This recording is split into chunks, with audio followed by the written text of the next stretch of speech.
Hello everyone, welcome to PW only IAS. दोस्तों, जब हम बात करते हैं यूपीएससी सीएससी एग्ज़ाम की तो डेफिनेटली हमारे एग्ज़ाम के लिए जनरल स्टडीज़ का पेपर इंपॉर्टेंट है। बट उसके साथ ही एक और पेपर है जो बहुत ही इंपॉर्टेंट बन चुका है पिछले कुछ सालों के अंदर, एंड उस पेपर का नाम है CSAT, civil services aptitude test. हालांकि यूपीएससी ने इसको कोई ऐसा नाम नहीं दिया है, बट नॉर्मली इसको सीसेट के नाम से जाना जाता है। क्यों? क्योंकि यहाँ पर आपका एप्टीट्यूड टेस्ट होता है। वैसे तो दोस्तों ये जो एग्ज़ाम है ये अपने आप में एक क्वालिफाइंग एग्ज़ाम है, यानी कि सिर्फ आपको 33% मार्क्स यहाँ पे लाने होते हैं इसको क्वालिफाई करने के लिए। बट पिछले कुछ सालों में ऐसा देखा गया है कि जो थोड़ा लेवल सीसेट का बड़ा है उस वजह से ये क्वालिफाइंग एग्ज़ाम ना होके एक डिसक्वालिफाइंग एग्ज़ाम हो गया है, क्योंकि बहुत बच्चे इसमें 33% मार्क्स लाने में थोड़ा उतना सक्षम नहीं हो पाते। बट कोई घबराने की बात नहीं है। आज के सेशन में हम अच्छे से डिस्कस करेंगे कि क्या एक सही प्रॉपर वे होता है इस पर्टिकुलर एग्ज़ाम को क्लियर करने का, कैसे कैसे हम प्रेपरेशन कर सकते हैं, कौन कौन सी चीज़ें हैं जो यूपीएससी पूछता है, एंड कैसे हमें मैक्सिमम टाइम उन चीज़ों को देना चाहिए। देखो, अगर मैं सही बताऊं ना तो सीसेट को अगर आप पढ़ना लगो तो हो सकता है आप कई महीनों तक पढ़ते रहो, राइट। बट आप जानते हो हमें और सब्जेक्ट्स भी पढ़ने होते हैं, polity, economy, geography, history, environment, science, technology, IR, current affairs, बहुत सारी चीज़ें पढ़नी होती हैं। तो कैसे हम इंश्योर कर सकते हैं कि हम सही डायरेक्शन में मूव करें। बोलते हैं ना कि कुछ एक ऐसी चीज़ें होती हैं जो यूपीएससी की फेवरेट्स होती हैं, तो वो भी आज अंडरस्टैंड करेंगे, एंड कैसे हमारी प्रेपरेशन होनी चाहिए वो इन ग्राफ्स के माध्यम से हम समझने की कोशिश करेंगे। दोस्तों, यहाँ पर ना आपके सामने आप पहली बात तो ये जानते होंगे कि जब हम बात करते हैं ना सीसेट के पेपर की, दरअसल में इसमें टोटल 3 सेक्शंस हैं। What are these 3 sections? एक तो दोस्तों इसमें आपका जो मैथ्स आ गया, जिसको हम क्वांट के नाम से जानते हैं, ठीक है। बेसिकली नॉर्मली हम लोग मैथ्स बोल लेते हैं, but it is quantitative aptitude, उसको हम क्वांट के नाम से जानते हैं। इसके अलावा हमारा दूसरा सेक्शन होता है रीजनिंग का, एंड लास्टली हमारा जो तीसरा सेक्शन होता है वो होता है हमारा रीडिंग कॉम्प्रीहेंशन का, ठीक है। इंग्लिश में भी आप होते हो, जैसे रीडिंग कॉम्प्रीहेंशन, एक कॉम्प्रीहेंशन गिवन होता है, फिर उसके कॉरस्पॉन्डिंग क्वेश्चंस होते हैं कि राइटर यहाँ पे क्या कहना चाह रहा है या क्या अजम्पशन राइटर ने ली है, इस तरह से। तो टोटल 3 सेक्शन क्या हुए? एक quantitative aptitude, second reasoning, and third being your reading comprehension. दोस्तों, यहाँ पर आपके सामने मैंने 2024 जो लेटेस्ट मेरे पास डेटा है, मैंने उसका यहाँ पे आपके सामने एक छोटा सा पाई चार्ट यहाँ पे आपके सामने फॉर्म किया है। आप यहाँ पे नोटिस कर पाओगे कि 2024 में जो 44% क्वेश्चंस थे वो आए पहले सेक्शन यानी कि क्वांटिटेटिव एप्टीट्यूड से। उसी तरह से जो रीजनिंग का सेक्शन था वो 22% क्वेश्चन यहाँ से आते हैं, एंड रीडिंग कॉम्प्रीहेंशन से अप्रॉक्सीमेटली 34% क्वेश्चन आए। एक्चुअली होता पता क्या है, मैं थोड़ा आपको एक्सप्लेन कर देता हूँ।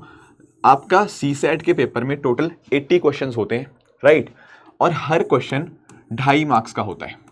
और इस तरह से आप नोटिस कर पाओगे 80 क्वेश्चन इंटू 2.5, ये हो जाएगा पेपर हमारा 200 मार्क्स का। अब इस 200 मार्क्स में से हमें कितने क्वेश्चंस करेक्ट करने चाहिए? मतलब हमें 33% मार्क्स चाहिए, यानी कि अगर 200 में से आपके 66 से ऊपर मार्क्स आ गए तो यानी कि आपका सीसेट क्वालिफाइड, दैट्स इट, ठीक है। 80 क्वेश्चंस, 2.5 मार्क्स, टोटल मार्क्स 200, उसमें से 66 से ऊपर नंबर आ गए तो आपका सीसेट क्वालिफाई। बस इससे ऊपर आपको आना है ताकि आपका सीसेट क्वालिफाई हो जाए, दैट्स इट। अब 2024 के पेपर की अगर मैं बात करूं तो यहां पर आप नोटिस कर पाओगे कि लगभग 44% क्वेश्चन, अगर इसको आप आंकड़े में देखने की कोशिश करो, लगभग 35 क्वेश्चन यहां से आए, राइट। लगभग 18 क्वेश्चन आपके रीजनिंग से थे, एंड 27 क्वेश्चंस के आसपास आपके रीडिंग कॉम्प्रीहेंशन से थे। तो अगर आप इन तीनों नंबर्स को ऐड करोगे ना, 35, 18 और 27, ये हो गया आपके टोटल 80 क्वेश्चंस। तो इस तरह से 80 में से 35 क्वेश्चन क्वांट के, 18 रीजनिंग के, और 27 आपको रीडिंग कॉम्प्रीहेंशन के देखने को मिल जाते हैं। ये है 2024 का ब्रेकअप। तो यहां से तो सर मुझे ये समझ आया कि सबसे इंपॉर्टेंट जो सेक्शन मेरे लिए हुआ वो हुआ क्वांटिटेटिव एप्टीट्यूड, क्योंकि देखो ना 35 क्वेश्चन तो यहीं से आ गए, है ना। लगभग 44% क्वेश्चन टोटल में से आर फ्रॉम क्वांटिटेटिव एप्टीट्यूड। क्या ये पहले भी ऐसे ही रहा है? थोड़ा सा अंडरस्टैंड करते हैं इसको पुराने डेटा के साथ। यहां पर पिछले 5 साल का डेटा है, आप नोटिस कर पाओगे मैथ्स और बेसिकली क्वांट की बात कर रहा हूं, डीआई साथ में इंक्लूड करके, तो 35 क्वेश्चन तो इस साल आए, पिछले साल आए थे 38, उससे पहले आए थे 31, 37, 40। तो आप नोटिस कर रहे हो कि रफली एवरेज जो पिछले 5 साल का है वो 35 के आसपास ही है। एंड अगर आप थोड़ा और भी देखना चाहो, यहाँ पे आप नोटिस कर पाओगे, इस आपकी चीज को समझिएगा, किसी साल 40 क्वेश्चन भी आए हैं क्वांट से, किसी साल 31 भी आए हैं, बट रफली ये इसी लाइन के आसपास है। नोटिस कर पा रहे हो, 35 के आसपास क्वेश्चन हमें यहाँ पे क्वांटिटेटिव एप्टीट्यूड से आते हैं, तो ये रफ एक एस्टिमेट हम यही मानेंगे 35 के आसपास का। This is from quant. पिछले 5 साल में एवरेजेस 35 क्वेश्चंस फ्रॉम क्वांट। अगर मैं बात करूं रीडिंग कॉम्प्रिहेंशन की, तो रीडिंग कॉम्प्रिहेंशन का भी डेटा है 27, 27, 28, 27, 25। तो आप नोटिस कर पा रहे हो ये तो बहुत ही एक कांस्टेंट सा ग्राफ है यहाँ पे रीडिंग कॉम्प्रिहेंशन का, लगभग फिक्स है कि 27 क्वेश्चन आपके रीडिंग कॉम्प्रिहेंशन से आने ही आने हैं, ठीक है। एंड अगर हम बात करें दोस्तों अपनी रीजनिंग की, तो रीजनिंग में देखो 15-16 क्वेश्चन तो आते ही आ रहे हैं, किसी साल 21 भी हो जाते हैं और 18 तक भी, ठीक है। तो 15 से 20 का एवरेज है, तो रफली यहाँ पर भी हमें जो एवरेज मिलता है वो 18 के आसपास का ही है। So this is your actually breakup of these 80 questions, ठीक है। सबसे ज़्यादा इंपॉर्टेंट आपका क्वांट हो गया, उसके बाद फिर रीडिंग कॉम्प्रिहेंशन फिक्स है 27 क्वेश्चन, एंड 17, 18, 19 के आसपास क्वेश्चन आपके टोटल रीजनिंग से होंगे। तो इस तरह से टोटल आपके 80 क्वेश्चंस का ब्रेकअप बनता है। तो ये इनका इंपॉर्टेंस ऑर्डर है। पर क्या सर इसका मतलब ये है कि मैं कोई पर्टिकुलर चीज़ को छोड़ के भी जा सकता हूँ? मैं आपको थोड़ा इसके बारे में भी डिस्कस करूंगा, don't worry, will discuss that aspect also. पर पहले इनको थोड़ा ना और डिटेल में अंडरस्टैंड करते हैं। जैसे अगर मैं बात करूं क्वांट की, तो क्वांट देखो कहने को 35 क्वेश्चन है, पर इसमें चैप्टर्स भी काफ़ी सारे हैं। जैसे फॉर एग्जाम्पल एक अपने आप में नंबर सिस्टम का पूरा बड़ा चैप्टर आता है, उसी नंबर सिस्टम के अंदर ही डिविजिबिलिटी रूल्स हो गया, आपका आपका क्या क्या चीज़ें, आपको फैक्टर्स और मल्टीपल्स आपको निकालने आने चाहिए, उसके अलावा सर्ड्स एंड इंडिसेस हो गया, रिमाइंडर्स हो गया, यूनिट डिजिट हो गया, ये सब नंबर सिस्टम के ही अंदर छोटे छोटे कॉम्पोनेंट्स हैं। फिर एवरेज टॉपिक हो गया, इसके अलावा परसेंटेज, रेशो, एंड इनफैक्ट अगर आप यहाँ पे पीएनएल, प्रॉफिट एंड लॉस भी डाल दो, वो भी सिमिलर कॉन्सेप्ट्स के ऊपर ही परसेंटेज के थ्रू हो जाता है। इसके अलावा मिक्सचर एंड एलिगेशन के कुछ क्वेश्चंस होते हैं, है ना, linear equations, compound and simple interest, LCM, HCF, sets, permutation, combination, probability. काफी बच्चों को डर लगता है इस पर्टिकुलर टॉपिक से, I can understand that, right. फिर हमारा डीआई हो गया, डेटा इंटरप्रिटेशन भी इसी में मैंने डाल दिया, sequence and series, time and work, time speed distance, and in fact boat and stream भी टाइम स्पीड डिस्टेंस का हिस्सा है। एंड लास्टली हमारे कुछ ज्योमेट्री के क्वेश्चंस, राइट। पर एक बात ध्यान में रखना, यहाँ पर हर टॉपिक की इक्वल इंपॉर्टेंस बिल्कुल भी नहीं है। जैसे ना मैंने ये पिछले 11-12 साल का डेटा है यहाँ पे आपके सामने, आप ना बाकी सब चीज़ें पे भी आएंगे, पर आप ना इस वाली लाइन पे फोकस रखना। ये क्या है कि टोटल क्वेश्चन कितने आए 12 सालों के अंदर उस पर्टिकुलर चैप्टर से।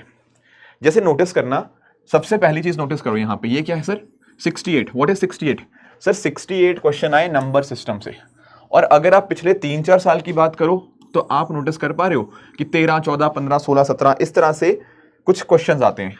तो one of the most priority topic, ठीक है, मैं इसको स्टार मार्क कर रहा हूं, मतलब इसको 3 स्टार मार्क कर रहा हूं कि this is something which you must do, ठीक है। 3 स्टार मैं उनके ऊपर मार्क करूंगा जो बहुत ही इंपॉर्टेंट टॉपिक्स हैं, ठीक है। नंबर सिस्टम से हर साल क्वेश्चन आते ही आते हैं, तो ये आपके प्रायोरिटी ऑर्डर में टॉप पे होना चाहिए, ठीक है। मैं इनको ना एक काम करता हूं, ठीक है, मैं इनको ना ऐसे नंबरिंग कर देता हूं, मैं आपको बताता हूं।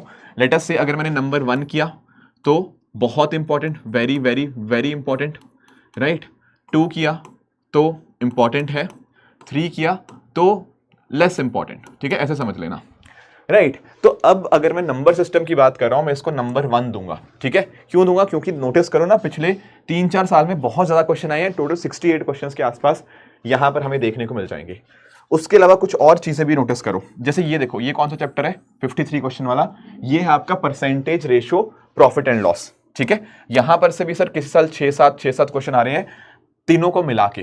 तो सर ये भी हमारे लिए प्रायोरिटी ऑर्डर में सबसे टॉप पे होना चाहिए जब हम चीजें करेंगे। इनफैक्ट 2024 में 4 क्वेश्चन डायरेक्टली परसेंटेज से थे, जब हमने पिछले साल बच्चों को डिस्कस किया, डायरेक्ट क्वेश्चन क्लास में से उठ के आए हैं, राइट। तो ऐसे क्वेश्चंस भी होते हैं। इसके अलावा आप नोटिस कर पाओगे यहाँ पर जो लीनियर इक्वेशंस हैं, आपको इक्वेशन बनाना आना चाहिए। बहुत बार ऐसे क्वेश्चन होते हैं एक्स और वाई की इक्वेशंस हमारे से नहीं बन पाती, राइट। पर ऐसे क्वेश्चन भी आते हैं हर साल, 3-4 इस साल ज्यादा भी आते हैं। तो लीनियर इक्वेशन भी सर टॉप प्रायोरिटी पे अपने को रखना है।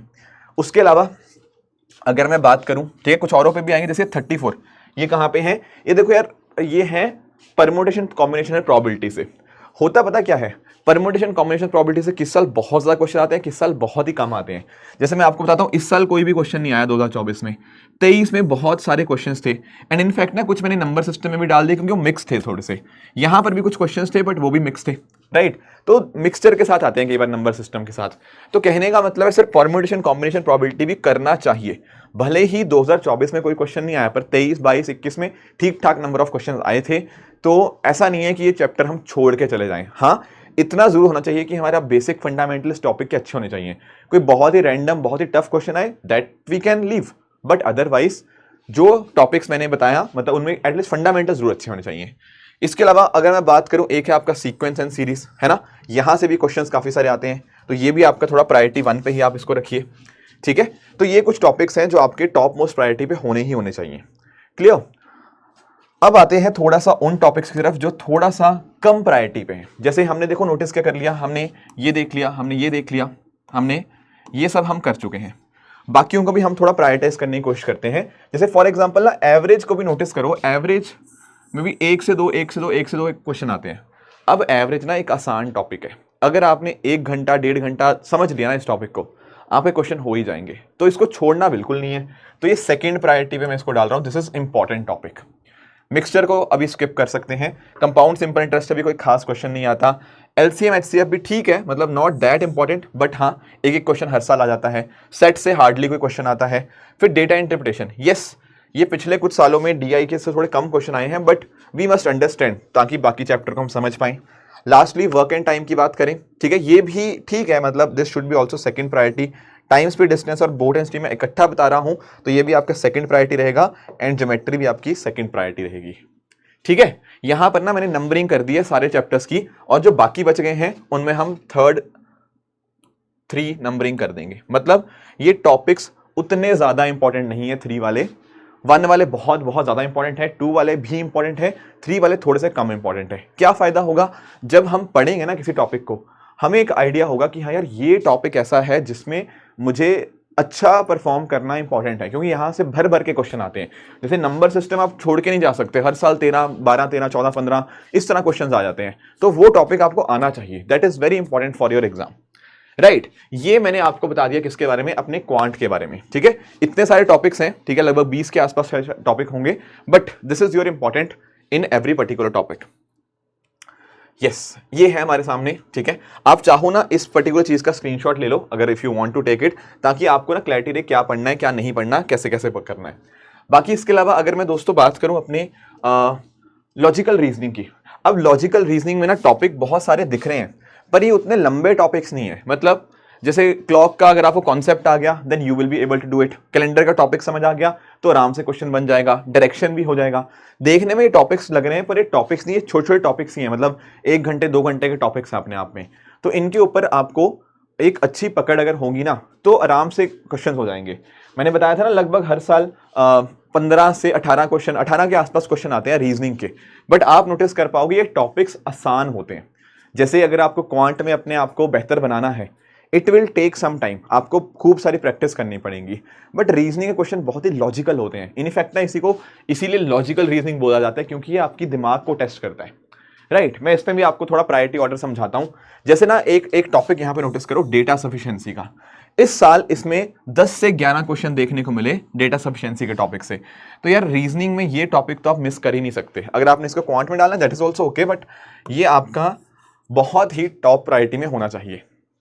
इसके अलावा अगर कैलेंडर क्लॉक की बात करूं ना, हर साल एक क्वेश्चन लगभग फिक्स है जो कैलेंडर क्लॉक से आता ही आता है। इस साल तो 2-2 क्वेश्चन हमें देखने को मिले थे, तो that should also be your at the top of your priority. इसके अलावा जो कोडिंग डिकोडिंग है ना, इसको मिस नहीं करना। डायरेक्शन से 1 से 2 क्वेश्चन हर साल आते हैं, आसान क्वेश्चन आते हैं, तो ये आपने बिल्कुल भी मिस नहीं करने। उसके अलावा अगर मैं बात करूं ना तो कोरिलेशन वाले टॉपिक्स भी हमें यहाँ पे देखने को मिलते हैं, बट पॉइंट पता क्या है, मैं इसको लेट पता क्यों कर रहा हूं, इसको मैं 2 रेटिंग क्यों दे रहा हूं, क्योंकि पिछले 6-7 साल से ऐसे क्वेश्चंस आ नहीं रहे, तो इसीलिए इसको सेकंड प्रायोरिटी भी हम डालेंगे। बाकी भी अरेंजमेंट वाला भी टॉपिक आपका, ये भी सेकंड प्रायोरिटी पे जाएगा। पजल वाला भी आपका सेकंड प्रायोरिटी पे जाएगा। हालांकि रैंकिंग वाला टॉपिक आसान है पर आजकल नहीं आ रहे, इसीलिए मैं इसको सेकंड प्रायोरिटी पे डाल रहा हूं। डिडक्टिव रीजनिंग भी अब नहीं आ रहा, ये सेकंड पे रहेगा। सिलोजिज्म आसान टॉपिक है, वंस यू अंडरस्टैंड इट ना तो बहुत आराम से हो जाएगा। एंड इनइक्वालिटीज भी आपका सेकंड प्रायोरिटी पे जाएगा। तो इस तरह से मैंने आपके सारे के सारे टॉपिक्स की यहाँ पे रेटिंग कर दी है। तो अब आपको पता है कि यार क्या करना है, कैसे पढ़ना है, कैसे नहीं पढ़ना।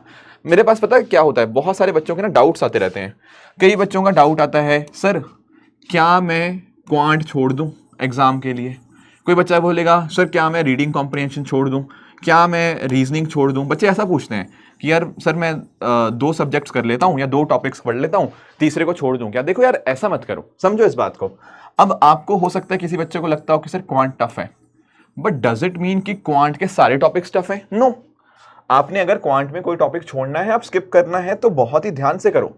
ऐसा नहीं होना चाहिए कि आप मुझे बोलो कि सर मैं 5 टॉपिक छोड़ के जा रहा हूं और 5 टॉपिक आपने नंबर छोड़ दिया, परसेंटेज रेशियो छोड़ दिया, परमुटेशन छोड़ दिया, लीनियर इक्वेशन छोड़ दिया, तो भाई मोस्ट इंपॉर्टेंट टॉपिक्स तो आप छोड़ के चले गए, तो फायदा ही क्या है उस चीज का, राइट। सेम चीज ऐसा नहीं होना चाहिए रीजनिंग के अंदर भी। तो इट इज इंपॉर्टेंट कि अगर आप कुछ प्लान कर भी रहे हो कि कौन से टॉपिक मुझे मोस्ट प्रायोरिटी पर रखने चाहिए, वहां पर आपको जो PYQs हैं वो बहुत बहुत ज्यादा मदद करने जा रहे हैं। टेक्निकली देखा जाए, जैसे अगर मैंने आपको बताया था ना कि 200 में से आपको टोटल 66 मार्क्स ही चाहिए, है ना, ये लगभग अगर आप नोटिस कर पाओगे ना, तो अगर आपके 28 क्वेश्चंस करेक्ट हैं, नेट बात कर रहा हूं, नेट 28 क्वेश्चंस करेक्ट है आउट ऑफ 80, तो आपकी कट ऑफ क्लियर हो जाती है। 80 में से 28 क्वेश्चन नेट करेक्ट करने हैं तो आपकी कट ऑफ CSAT की क्लियर हो जाती है। बट सेफ के लिए, सेफली आराम से क्लियर करने के लिए, अगर आपने जो प्रायोरिटी वाले टॉपिक्स हैं बस वो कर लेना अच्छे से, आपका CSAT पक्का ही पक्का निकलेगा। होता पता क्या है, हम डर जाते हैं कि यार मैंने तो बचपन से मैथ्स मुझे डर ही लगता है, 10th में भी बड़ी मुश्किल से पास किया, ऐसे दिमाग में कंसेप्शन होते हैं। पर ट्रस्ट मी, ये मैथ्स थोड़ा डिफरेंट है, बहुत ही लॉजिकल वाली चीजें आती हैं यहाँ पे, राइट। तो इसलिए ध्यान रखना, और इसकी मैं आपको प्रॉपर टेक्निक भी समझाता हूँ कि कैसे करना चाहिए। देखो जैसे ये चीज़ें मैंने आपको बताई दी कि 80 क्वेश्चन होते हैं टोटल, 2.5 मार्क्स का हर एक क्वेश्चन होता है, एंड टोटल 33% क्वालिफाइंग मार्क्स होते हैं, एंड 1/3 नेगेटिव मार्किंग रहती है हर पर्टिकुलर क्वेश्चन पे। मतलब अगर आपने ठीक किया क्वेश्चन तो आपको 2.5 नंबर मिलेंगे, अगर आप गलत करते हो तो 2.5 का 1/3, ये कितना निकल के आता है, ये आता है -0.833। इतने नंबर आपको प्लस सही होने पे मिलेंगे क्वेश्चन, इतने नंबर आपका गलत क्वेश्चन होने पे कटेंगे, राइट। यूपीएससी की अगर हम बात करें ना, तो उसने सिलेबस मेंशन किया हुआ है कि जैसे इसमें आपसे कॉम्प्रिहेंशन पूछा जाएगा, आपके लॉजिकल रीजनिंग, डिसीजन मेकिंग, तो ये सिलेबस तो दिया हुआ है, पर इसको पढ़ के ना बहुत ज़्यादा कुछ समझ नहीं आता। इसीलिए हमें जो मैंने आपको टेबल दिया, जो वो आप फॉलो कर सकते हो, अपने प्रीवियस ईयर क्वेश्चन का एनालिसिस आप अंडरस्टैंड इसके थ्रू कर सकते हो। अब मैंने ना एक्चुअली में क्या किया है, बहुत सारे बच्चों से ओवर द ईयर्स मैंने बात करी, उसके बाद मैंने CSAT के लिए 4 पिलर स्ट्रेटजी बनाई है। एंड ट्रस्ट मी, इससे एक नहीं, दो नहीं, हज़ारों बच्चों को यहाँ पे मदद हुई है इस 4 पिलर स्ट्रेटजी के माध्यम से। एंड अगर आप 4 पिलर स्ट्रेटजी फॉलो करते हैं, ट्रस्ट मी, आपका ये एग्जाम कोई नहीं रोक सकता CSAT क्लियर होने से, ठीक है। तो 4 मुख्य पिलर्स हैं, पिलर 1, पिलर 2, पिलर 3, पिलर 4। अगर आपने इन चारों पिलर्स को ढंग से कर लिया, आपका CSAT 110% क्लियर होगा। और यहां पर मैं आपको बता रहा हूं कि बहुत सारे बच्चों के थ्रू मैंने ये चीज टेस्ट करके रखी हुई है। क्या है सर ये 4 पिलर्स हैं क्या? इन 4 पिलर्स को हम ब्रह्मास्त्र बोल सकते हैं CSAT के लिए। पहला है आपके conceptual development. What exactly do we mean by conceptual development? कोई भी टॉपिक पढ़ रहे हैं, इतना सारा मैंने दिखाया ना, मान लो परसेंटेज था, नंबर सिस्टम था, कोई भी था, आप उसके कॉन्सेप्ट्स क्लियर करिए। या तो आप मेरी जो लेक्चर्स हैं आप उनको गो थ्रू कर सकते हो। मैंने अपने लेक्चर्स में ना, मेरी पता क्या पॉइंट रहता है कि बिल्कुल 0 से स्टार्ट करो एंड बिल्कुल हम 100 तक जाएं, बिल्कुल बेसिक से लेकर पूरा एडवांस तक, ठीक है। बीच में ऐसा ना हो कि बिल्कुल एडवांस से शुरू कर दिया, नहीं, बिल्कुल 0 से अगर आप शुरू करोगे तो एडवांस तक जाएंगे। एक तो आपका उससे क्या होता है ना, आपका सब्जेक्ट में इंटरेस्ट कभी लूज नहीं होगा, plus at the same time आपको कॉन्सेप्ट धीरे धीरे करके आपके बिल्ड होते रहेंगे। जब तक आपके CSAT में कॉन्सेप्ट्स नहीं डेवलप होंगे, आपके बाकी पिलर्स रेलेवेंट नहीं रहेंगे। तो इंपॉर्टेंट ये है कि सही सोर्सेज से आप जो भी आपके इतने सारे टॉपिक्स बताए, DI के, LR के, रीजनिंग के, वो सारे आप जो हैं उनको आप प्रॉपर उनके कॉन्सेप्ट्स आप अपने स्ट्रॉन्ग रखिए। अगर आपको पता होना चाहिए कि जैसे मान लीजिए कि अगर 2 गाड़ियां ऐसे जा रही हैं, if they are moving towards each other, क्या है ये रिलेटिव वेलोसिटी का कॉन्सेप्ट है, और रिलेटिव वेलोसिटी में हम स्पीड्स को ऐड करते हैं। ये कंसेप्चुअल डेवलपमेंट होनी चाहिए, तभी फिर रिलेटिव वेलोसिटी के क्वेश्चंस बनेंगे, अदरवाइज नहीं बन पाएंगे, है ना।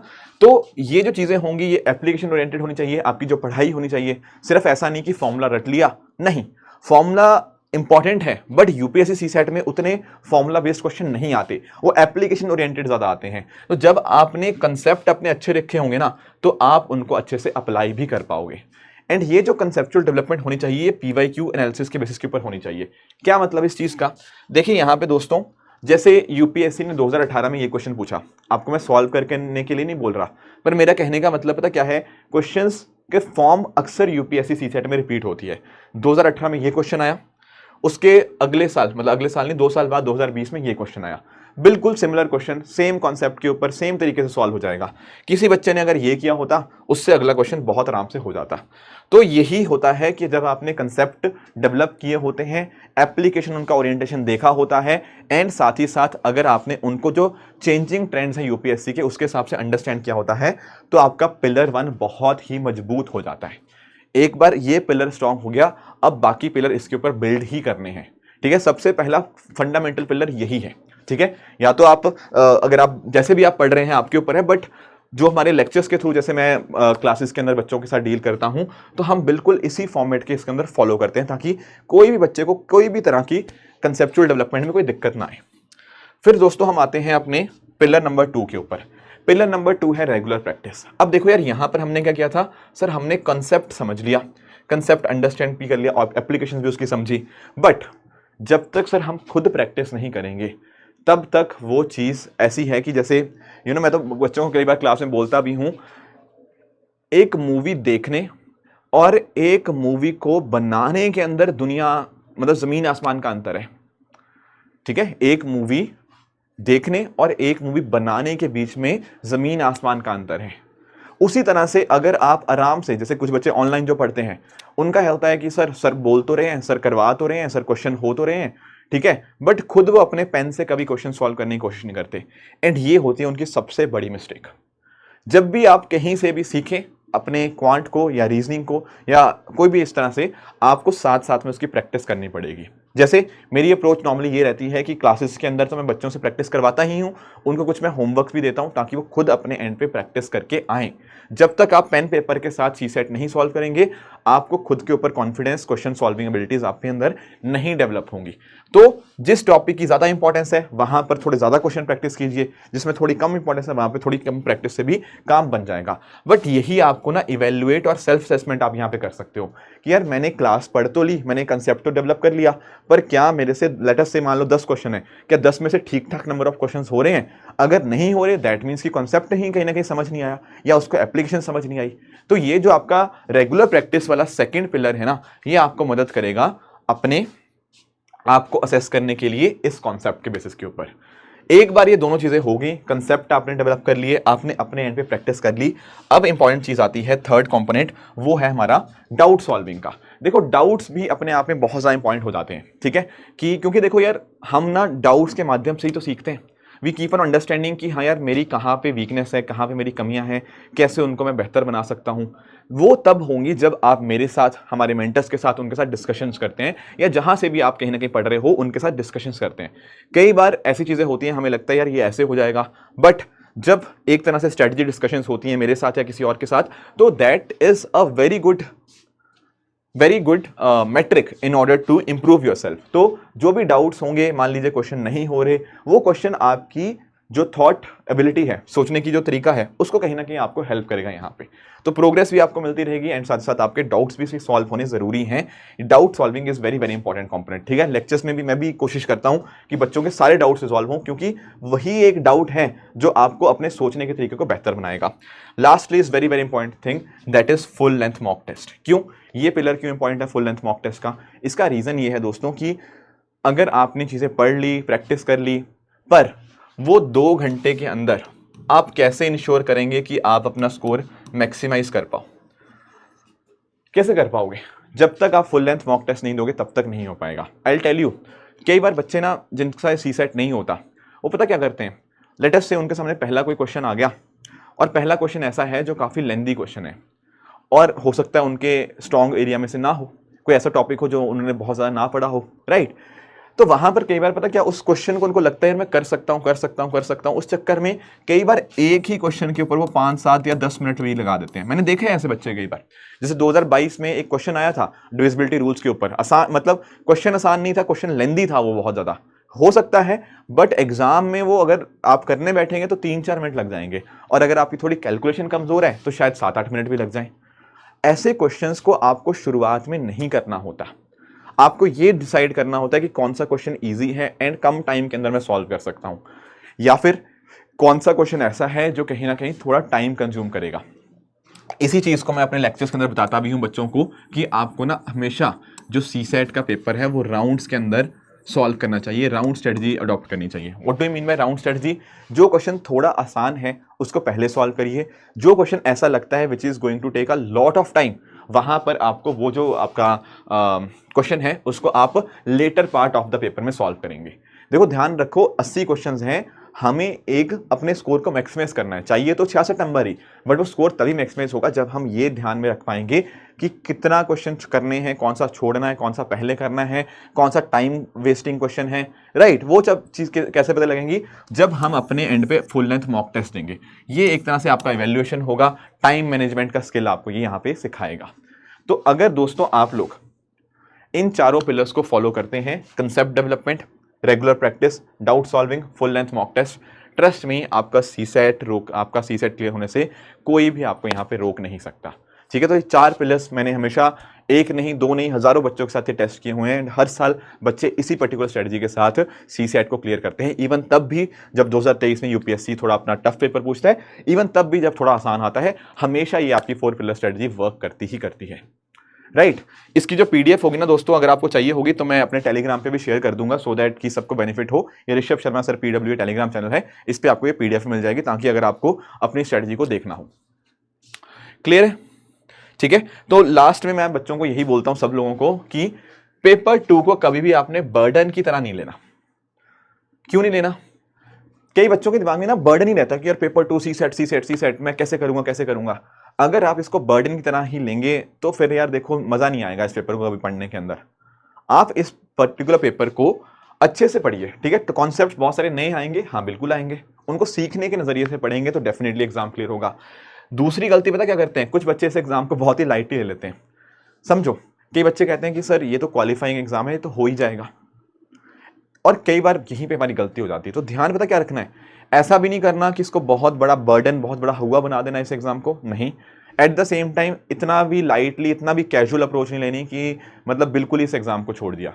दोनों के बीच में एक बैलेंस एस्टैब्लिश करना आपके लिए बहुत इंपॉर्टेंट है। एंड इनफैक्ट मैं तो जो बच्चे जैसे रीडिंग कॉम्प्रिहेंशन है ना, रीडिंग कॉम्प्रिहेंशन में कई बार बच्चों की उतनी एक्यूरेसी नहीं आ पाती। देखो कई बार ना पता क्या होता है, हमने ना स्पेशली मैं इंजीनियर्स की बात करता हूँ, तो उनमें एक हैबिट नहीं होती इंग्लिश रीड या इंग्लिश राइटिंग की, काफ़ी लंबे टाइम से वो छूट चुकी होती है। तो अगर आप अपनी रीडिंग कॉम्प्रिहेंशन स्किल्स को बेहतर करना चाहते हैं, उसके सबसे पहले अप्रोच है कि आप अपने न्यूज़पेपर एडिटोरियल्स पढ़ें, द हिंदू, इंडियन एक्सप्रेस, जो भी आप पढ़ते हैं। इससे आपकी जीएस की नॉलेज तो बढ़ेगी, but at the same time आपका जो रीडिंग कॉम्प्रिहेंशन के स्किल्स हैं वो भी बेहतर हो जाएंगे। बाकी रीडिंग कॉम्प्रिहेंशन सिमिलर आते हैं हर साल, तो जितनी मैक्सिमम प्रैक्टिस करेंगे उतना बढ़िया रहेगा। लास्ट में आपकी कांस्टेंट प्रैक्टिस इंपॉर्टेंस है, बिना प्रैक्टिस के आपका ये सीसेट नहीं क्लियर होगा, प्रैक्टिस करते रहना पड़ेगा आपको। और आखिरी जो सबसे इंपॉर्टेंट चीज़ है वो है आपको अपने आप में भरोसा रखना होगा। भले ही आपने कई सालों से क्वांट नहीं पढ़ा, भले ही आपने बहुत सालों से इंग्लिश नहीं पढ़ा, वॉटएवर जो भी आपकी सिचुएशन है, जो भी आपका बैकग्राउंड है, ध्यान ये रखना कि सबसे पहले आप अपने दिमाग में लेके चलो कि मैं मेहनत करूंगा, मैं इस एग्जाम को क्लियर कर सकता हूं। अगर ये अप्रोच के साथ आप अपने सीसेट को स्टार्ट करेंगे, आई एम वेरी श्योर कि आप सीसेट में बहुत बढ़िया स्कोर करेंगे, राइट। तो दोस्तों ये था हमारा सीसेट के ऊपर detailed strategy discussion, right. I hope आपको एक आइडिया लगा होगा कि कैसे कैसे आप इस चीज़ को, इस एग्जाम को टैकल कर सकते हो। बिल्कुल भी बर्डन लेने की इस एग्जाम की जरूरत नहीं है, बहुत ही इंटरेस्टिंग सब्जेक्ट है, बहुत ही मज़ा आता है इस चीज़ को पढ़ने के लिए। अगर आपके कोई दोस्त होंगे जिन्होंने ऑलरेडी मेरे से पढ़ा होगा, वो आपको बता भी देंगे इस चीज़ के बारे में, बट ध्यान यही रखना है कि आपको अपने आप पे भरोसा रखना है कि यार मैं कर सकता हूँ, ठीक है।